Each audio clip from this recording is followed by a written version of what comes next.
All right, these are the Algebra 1 6.2 notes for the Big Ideals textbook. So first off, just to give you a little bit of information on what we're doing. Today we're talking about radicals and rational exponents. And radical is another name for a specific type of a square root. So a square root is specifically a very certain one, but radical is the more general name. So to give you a little bit of background before we really go deep into this, you are going to hear things that are going to say, for example, that 3 is a fourth root of 81.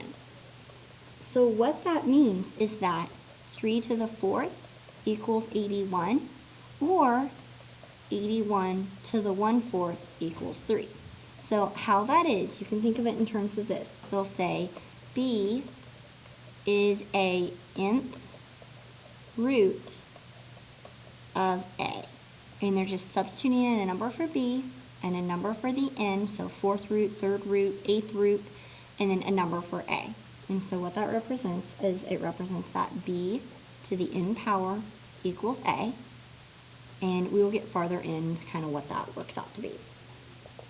Okay, the other thing you basically need to know is that when they say the index, n is the index of the radical. And that's when you see something like n square root A or n radical A. All right, so let's go over some of these notes, and this will all make a lot more sense when we attach numbers to them. In the initial one, it's just using A's and N's. It gets a little bit confusing. So this first one right here, it says, if n is odd, then A has one real nth root. So what that means is if you take the odd root of any number, for example, like the cube root of, let's say, 81, there will be one answer that works for that. That's the same as 81 to the 1/3. So we can sit there, and my calculator up on the screen to show you. I prefer to do them with 81, and then I put 1/3 in parentheses. And that's just a way of doing a third root, or to the 1/3, it's the same thing. So there's one real answer. It's not an imaginary number, it's just a normal real answer. Also, you could use negative numbers. So for example, if we had the cube root of -8, there will still be one real answer, and it will be -2. You could do the fifth root, the 9th root, but this works for odd numbered roots, so an odd number out here, or an odd number on the bottom of this fraction, and it works for any number inside that is a real number and that is positive or negative. All right, when it's an even root, that's when it gets a little more tricky. So if n is even, and if the number is greater than 0, so it's positive, then it has two roots. So take, for example, when you have, let's say, the fourth root of, let's go ahead and go with the fourth root of 64. So when you type this in the calculator, this is the same as saying 64 to the 1/4. The fourth root is the same as the 1/4 power, just like the third root was the same as the 1/3 power. So if we type this in to see what this works out to be, if you type it into a calculator, it's only going to show up with one of the answers. But just like how we've talked about with the square root, when we square root 4, we get 2 and -2, there's always two answers. That's the same thing here. When we take the fourth root of 64, we get 2.83 approximately, and -2.83. So I'm going to put a plus or minus out the sides to show that there are two answers. All right, if it is even, and A equals 0, so any even root of 0, so for example, the fourth root of 0 is going to equal 0. Same thing with the sixth root of 0 will equal 0. So when you're taking the root of 0, there's only one answer, there are not actually two, no matter if it's an odd power or an even power. All right, and last but not least over here, we have if the root is even and the number is less than 0, then there are no real answers. So for example, if we take the fourth root of -8, you're going to get no solution. Now if you try to type that in your calculator, keep in mind that it's the same as taking it to the power of 1/4. make sure that when you type it in, you go and you type in parentheses -8, close parentheses, to the power of 1/4. That's how you do a fourth root, is to the 1/4 power. So if we do this, your calculator is going to show you non-real answer, okay? And that's how you know that there is no solution to that one. One thing I also want to point out is that when you're doing a square root, like what we've learned about in the past, the square root, we talked about if it's even and the number is greater than 0, it has two answers. The square root of 4 is 2 or -2, so plus or minus 2. Just like we've learned that when you square root a negative, there are no real solutions. So we're just going to put no real solutions. Now, what I want to point out is that the square root is actually a second root. It's just very common, and we don't actually usually write it out. But my point is that if you take the square root of 4, another way, an alternative way you can type it in your calculator is 4 to the 1/2. So taking the square root of 4 is the same as taking 4 to the 1/2. And either way we get 2. Now our calculator is only going to show us the positives, so don't forget that when your root is even and your number is greater than 0, there's always two solutions, the positive and the negative. Okay, this is in your student journal on page 176. So what this is saying, it says find the indicated nth root of A. So we talked about when we do the nth root of A, that's going to be like taking the nth root of A. So n is 2, so we're going to take the second root, which is the square root of 64.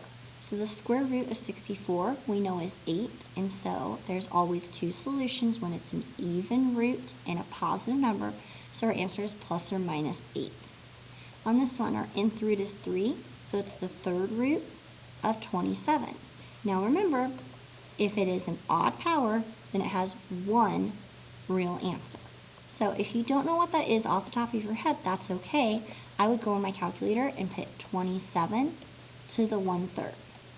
Now there is a place to do cube roots, but it's almost easier just to go ahead and do it to the 1/3 power.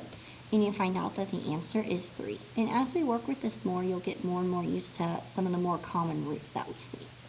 So this is the fourth root of 256. So once again, remember, we can just come over here and do 256 to the 1/4. And when we do that, we get 4. And so we say this is 4. Now, this is an even root with a positive number, so there are two answers, so we need to make sure we do plus or minus 4. On this one, this is the fifth root of 243, and so that is an odd power with a positive number, so we should get one answer. And like I said, it's totally okay if you do not know this off the top of your head. You just do 243 to the 1/5. The fifth root is the 1/5 power. And so, oops, I'm sorry, I typed that in wrong.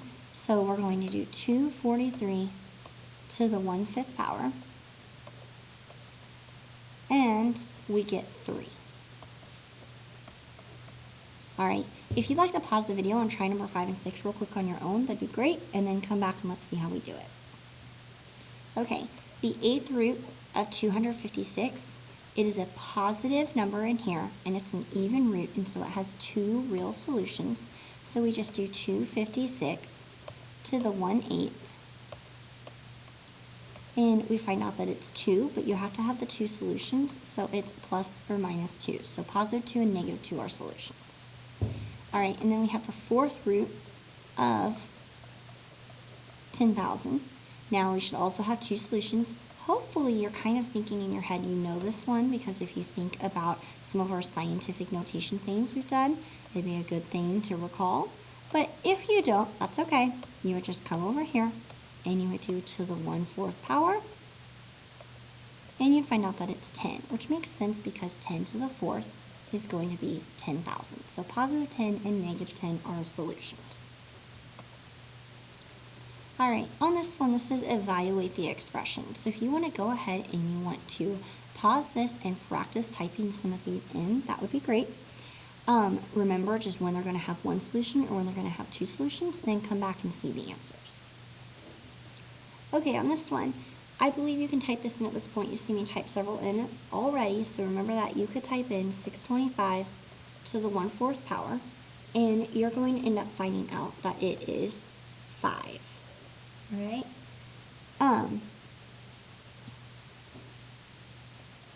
The difference is, compared to over here, is that we are evaluating all the different roots.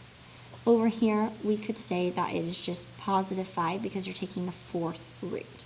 So over here, when you take the 3rd root, once again, type it into the 1/3. Be sure to type in negative 512 because that negative is attached to that and due to the 1/3 power, and you are going to end up finding out that it is negative 8. Same thing over here, do negative 216 to the 1/3 power, type it into your calculator using parentheses. Your answer is negative 6. There's one solution because it's an odd root. All right, continue on just like we've been doing. And we find out that this is negative 3. All right, this one is already to the 1/6 power, so it's the same as saying the 6th root of 729, but it's already ready to go to type into your calculator. And so we're taking it to the 1/6 power, and we're going to get plus or minus 3. And then over here on this one, you're trying to take essentially the square root of negative 81. And if you refer back to our notes, when it is an even root of a negative number, there is no real solution, okay? So we could put non-real solution, no real solution, something like that. I'm going to put not a real number. There is technically a solution, but we don't know it yet, so I'm just going to put not a real number for now and leave it at that. All right, here are some more things that are in your notes in your student journals, just kind of to look at it. We talked about when you have a to the 1 over any number, it's the same as the nth root of that number. But sometimes there's more than one number. So for example, we can have a to a fraction without a 1 on top. And so what that does, it's the same as taking a to the 1 over the bottom number to the top power. So let me show you with numbers because it makes a lot more sense. So let's go ahead and say we have 3 to the 5/8. So that is the same as taking the a is the base, it's right here, it's the 3. So 3 to the 1/8 power. Notice I used the denominator of the fraction, the 8's right there. And then you take it to the 5th, and the 5 is coming from right there. And that is also the same as saying we have the 3, which is still the same, but the nth root, so the n is on the bottom, and so it's the 8th root of 3, all of that to the 5th power. Those are all just different ways to write that. All right, let's practice this a little bit. So on this one, it wants us to write it in rational exponent form. So what that means is, rather than have the root in there, we want the 4 to a power that's a fraction. So this is the number that goes on top. So the 3 goes on top, and the 5 goes on bottom. So it's 4 to the 3/5. So same thing here. This is negative 8. So we're going to put negative 8 right here. And this is the top number right here that goes in our fraction, the numerator. And so this is 2 over 3. This is the bottom number. So negative 8 to the 2/3. It's very important. The negative 8 was all under the cube root, so I need to include the negative 8 using parentheses to show that.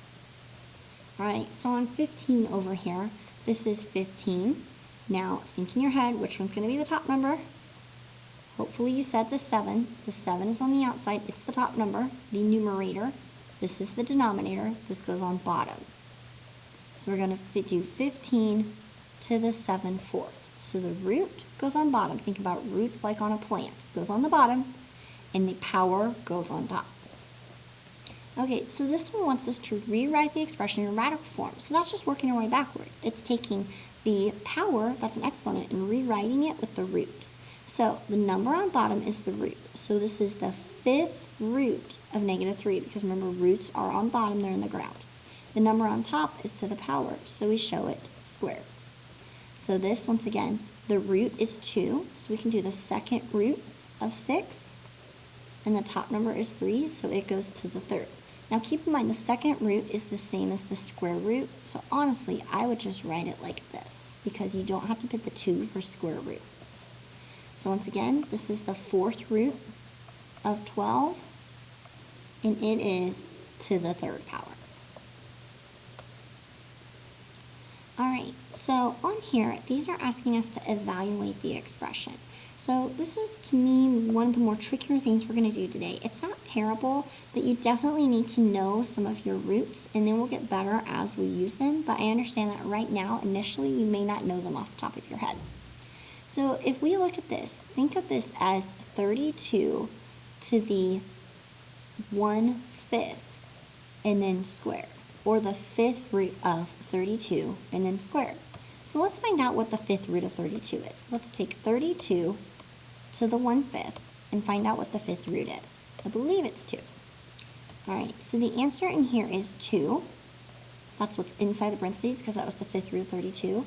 And squared. What is 2 squared? Hopefully you say 4. Alright, so on number 20, we're going to take negative 64 to the 1/2, and then we're going to take that to the third power. So think about this. When we do this to the 1/2, that's the same as saying the square root of negative 64, and then to the third power. Can you take the square root of a negative number? You cannot. You get an imaginary number, which we don't know how to work with yet. So for now, we can't do this because you can't take the square root of a negative at this point, and we're going to say not a real number. Alright, over here on this one, we're going to take 343. The bottom number is 3, so it's the third root of 343, or 343 to the 1/3 power. And then you take all of that squared. So if you don't know what 343 to the 1/3 power is, that's not a problem. You just do 343 to the 1/3. I believe it's 7, which it is. So we do 7 squared, and 7 squared is 49. Alright, on this 256, we're going to do 256 to the 8th root or to the 1/8 power, either way, whichever you want to think about it. And then we're going to take that and we're going to take the answer to the 7th power. So, alright, if we do 256 to the 1/8, I believe we're going to get 2. Let's find out though, it's always good to check. And we get 2, so this is the same as being 2 to the 7th. And if we plug 2 to the 7th in our calculator, we're going to find out that that is 128. Alright, number 23. The difference with number 23 and number 20 is the parentheses. Notice that there are no parentheses around this. That's very important because it will change your answer. So, we can leave the negative on the outside and just think about 729 to the 1/6 power, or the 6th root, and then take it to the 5th, or the 6th root of 729 to the 5th power with the negative on the outside. We can't move that negative to the outside if it's in parentheses, so that's why 20 becomes not a real number for your answer, but on 23 it's completely okay to do because there's no parentheses. So if I go ahead and if I take out 729 and take it to the 1/6 power, then I'm going to end up with 3. So from there I have a negative and I have 3 to the 5th. So if we go in and we do negative 3 to the 5th, now keep in mind this is not in parentheses, so I can just type it in my calculator 3 to the 5th, or I can type in negative 3 to the 5th, but I don't have to use parentheses because there weren't parentheses on the original. So if I type that in, I'm going to get negative 243.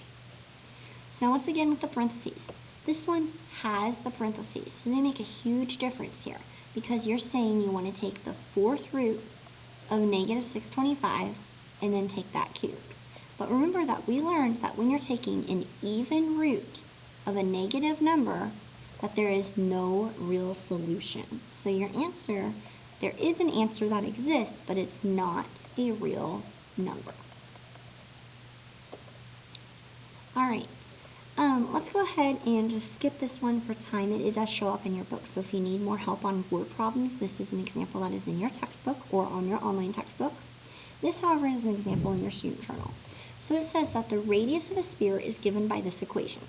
A is the surface area of the sphere. So A represents surface area of the sphere.